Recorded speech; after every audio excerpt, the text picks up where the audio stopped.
उदाहरण के तौर पे जैसे मान लीजिए पहले साल का ब्याज का दर 10% है, दूसरे साल का ब्याज का दर 20% है, तीसरे साल का ब्याज का दर हमारा 30% है। हमसे यहाँ ये पूछा जा रहा है 3 सालों में कुल मिलाकर हम जो है कितना ब्याज कमा सकते हैं। आपने कहा सर समझिएगा, पहले पहले आप इन दोनों का सक्सेसिव लीजिए।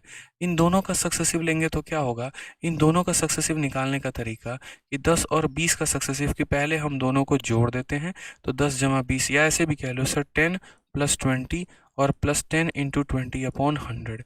ये भी तो एक तरीका है। तो इस तरीके से जो है अगर आप सॉल्व करोगे तो 30 और 2 32% आ जाएगा।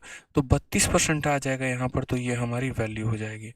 ठीक है, समझ रहे हैं मेरी बातों को यहाँ पे। अब मैं यहाँ पर अगर बात कर रहा हूँ ना, तो ये 32% और 30% की बात कर रहा हूँ। तो 3 सालों का जब भी आप सक्सेसिव निकालते हैं, पहले 2 लोगों का सक्सेसिव निकाल दीजिए और फिर उसको भिड़ाइए तीसरे के साथ। ऐसे समझ लीजिए कि आपके पास 3 टीमें हैं और आपको एक को विजेता घोषित करना है। आप कैसे, यहाँ पे 32 इंटू 30/100। हमेशा इस बात को ध्यान रखना।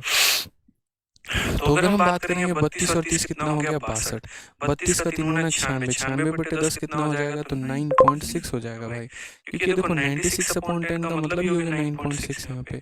अगर हम देखते हैं तो 62 और 9 71.6 जो है ये हमारा करेक्ट आंसर है।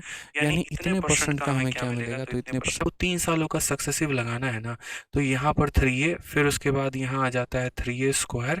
ठीक है, और यहाँ पर मेरे भाई आ जाता है a³। और यहाँ इन दोनों को जो है दशमलव देखो यहाँ पे कितना दिया जाता है, तो एक एक अंक दिया जाता है। बोलोगे कहाँ से आया, जो आप सक्सेसिव सीख रहे थे ना वहीं से आया है। जो 3 साल का सक्सेसिव सीख रहे थे वहीं से मेरे भाई आया है। कुछ मत करिए, बस आप यहाँ एक जगह वैल्यू रख दीजिए। तो ये एग्जाम्पल था, आप देखिए यहाँ पर कैसे कैलकुलेट करेंगे। आप यहाँ पर क्या करिए, एक जगह पे 3 रखिए, तो 3 का क्यूब कितना हो जाता है, 3 का क्यूब 27 हो जाता है। 3 का स्क्वायर, 3 का स्क्वायर 9, 9 इंटू 3 कितना हो जाएगा, तो ये भी 27 हो जाएगा। और 3 इंटू 3 कितना हो जाएगा 9।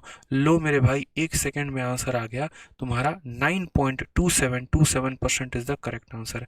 यानी अगर मुझे 3% के हिसाब से 3 सालों का 3% के हिसाब से, जैसे पहले साल का ब्याज, दूसरे का, तीसरे का ब्याज, मुझे कंपाउंड इंटरेस्ट अगर पता करना है, मैं कैसे करूँगा। मैं सीधा बोलूँगा सर ये मेरा फॉर्मूला है और इस फॉर्मूले में की वैल्यू रखेंगे 3, 27, 27, 9। ये सीधा सीधा मेरे भाई निकल के आ जाएगा। क्या 3% में सिर्फ एक ही रेट पर प्रैक्टिस करें? नहीं, मैं आपको 2-3 रेट प्रैक्टिस कराता हूँ। सभी रेट्स को आप सीखिए यहाँ पे। तो जैसे मान लीजिए, ठीक है, हमारा क्या हो गया यहाँ पे, पहला 3%, फिर दूसरे साल का ब्याज भी 3%, तीसरे साल का ब्याज भी 3%। तो बताइए 3% पर ही सीखेंगे? बिल्कुल भी नहीं। पहला साल 4, दूसरा भी 4, तीसरा भी 4। बताइए, पहला हो गया हमारा 5, दूसरा भी हो गया हमारा 5 और तीसरा भी हो गया हमारा 5। बताइए, आगे हमारा हो गया पहला 6, दूसरा 6, तीसरा 6। जल्दी से बताइए। मैं आपको काफ़ी सारे तरीके बताऊंगा, बस यहाँ सक्सेसिव सीख गए तो हम आपको उड़ा के लेके चलेंगे हाफ मंथली, 6 मंथली, 7 मंथली, इन सब कंसेप्ट पे। बस मेरे भाई, मेरे मुन्ना, अभी बस यहाँ पर जो है आप लोग ये सीख लो यहाँ ब्याज निकालते कैसे हैं। ठीक है, तो मैंने आपको फॉर्मूला क्या बताया, मैंने आपको बताया 3a, 3a²। ठीक है, और यहाँ कितना हो जाएगा, a³ हो जाएगा। समझ गए मेरी बात को? यहाँ पे ये ध्यान रखना है। इसका मतलब यहाँ 2 अंक देंगे, इसका मतलब यहाँ 2 अंक देंगे। क्लियर है? अब ज़रा समझिए इस बात को लेकर, सारे पॉइंट पर हम लोग यहाँ वैलिड हैं, सारे सत्य हैं, सारे के सारी बातें, बस हमें वैल्यू रखना है। मैं दोबारा से आप लोगों को एक बार और सिखाता हूँ 3 वाला कंसेप्ट। 3 यहाँ रखो, 3 का क्यूब कितना हो जाएगा 27, तो यहाँ 27 लिख दो।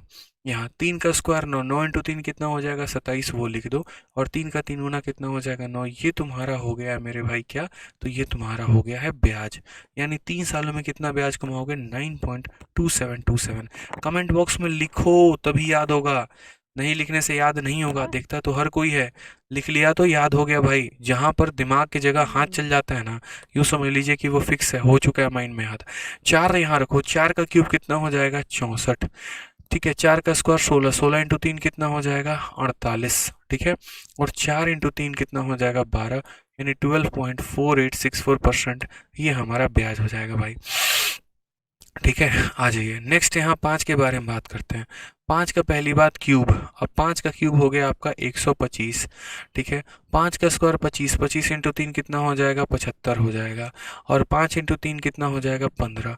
हमने यहाँ पर कहा था मात्र 2 अंक, यानी जब आपने 5 का क्यूब किया 125 ये आ गया, इसमें मात्र 2 को रख सकते हैं, ठीक है। तो मात्र 2 को रख सकते हैं, तो ये बेचारा एक क्या करेगा, तो ये पड़ोसी के घर चला जाएगा। इन मियाँ बीबी ने इसको अपने घर से निकाल दिया, बोला हमारे पास जगह नहीं है, तुम भागो यहाँ से। तो इसको एक को भेज दिया। अब एक को भेज दिया तो ये क्या हो गया, 15, और एक इसके पास आ गया तो हो गया हमारा 7625%। ये हमारा मेरे भाई क्या हो गया, तो ब्याज हो गया। क्लियर है इस बात को, यहाँ पे आ जाइए। नेक्स्ट पॉइंट की बात करते हैं, 6, 6 और 6, ठीक है। तो पहली बात यहाँ 6 रखी है, तो 6 का क्यूब कितना हो जाएगा, वापस से 216 हो जाएगा, ठीक है। यहाँ देखिए 6 का स्क्वायर 36, 36 का 3 गुना कितना हो जाएगा, 108। याद रखिएगा मात्र 2 अंक रख सकते हैं, इसे भेजना पड़ेगा, मात्र 2 अंक रख सकते हैं यहाँ पे। और 6 का 3 गुना कितना हो जाएगा, 18 हो जाएगा। तो मेरे भाई मात्र 2 अंक रख सकते हो, तो 2 को इधर भेजो, ठीक है। तो पहले इसके यहाँ 2 अंकों को रखो। 108 जब अपने पास 2 रखेगा 110 बन जाएगा, और 110 के मात्र हमें आखिरी के 2 अंक रखने हैं, यानी 10 रखने हैं। फिर ये 1, और फिर ये 1 इसको ट्रांसफ़र हो जाएगा, तो 18 और 1 कितना हो जाएगा, 19 हो जाएगा मेरे भाई, यानी 19.16 या 1016% ये हमारा करेक्ट आंसर आएगा, ठीक है। 16 का 16 आ चुका है, 2 इसके पास चला गया, 110 बन गया। 110 का आपने 10 रखा, एक इसे ट्रांसफ़र कर दिया, 19.1016%। तो हमें इतने परसेंट का ब्याज मिल चुका है। तो कभी